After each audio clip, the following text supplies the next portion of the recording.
कहानी शुरू होती है दिल्ली की एक सड़क पर, जहां मनीष, जो ऑटिज्म स्पेक्ट्रम डिसऑर्डर एएसडी से पीड़ित है, एक फूलों की दुकान पर नजर रख रहा है।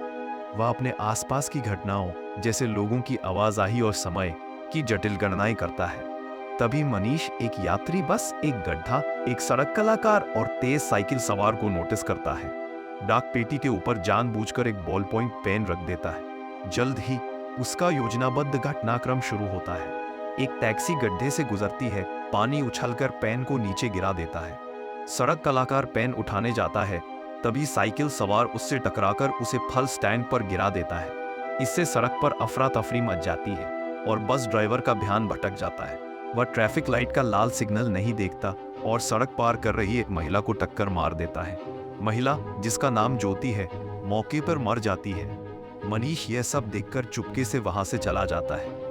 दृश्य बदलता है और हम मिलते हैं सीबीआई की विशेष एजेंट अनन्या से, जो राष्ट्रीय सुरक्षा के विशेष विभाग में असामान्य घटनाओं की जांच करती है।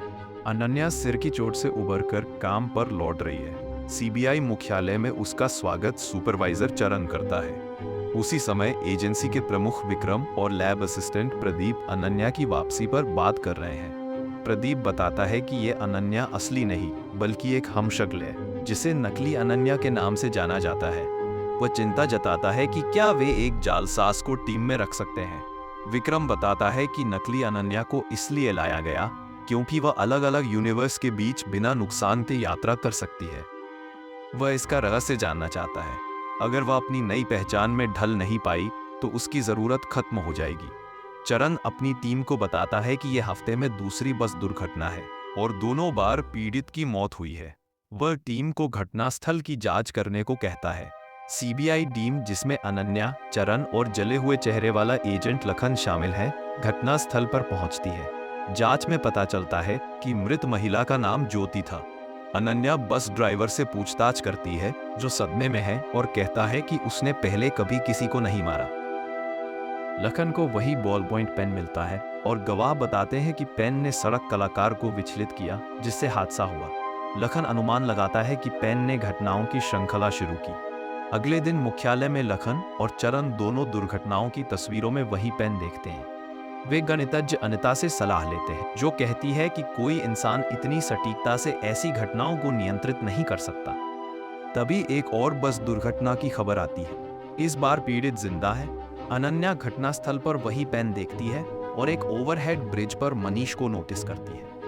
मनीष एक साइकिल फेंक देता है, जिससे बस रास्ता बदल देती है। अनन्या उसे पकड़ने दौड़ती है, लेकिन मनीष बस की छत पर कूदकर भाग निकलता है।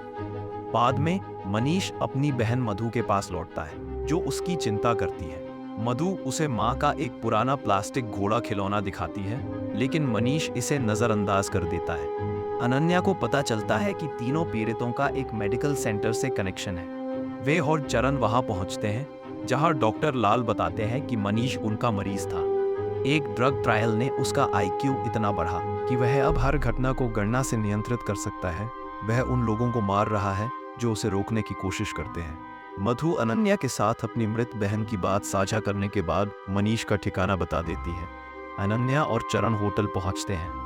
मनीष अनन्या को एक निर्माण स्थल पर फंसाने की योजना बनाता है, जहां पतली हवा का क्षेत्र है, लेकिन अनन्या चेतावनी चिन्ह को नजरअंदाज कर देती है, जिससे मनीष की गणना गलत हो जाती है।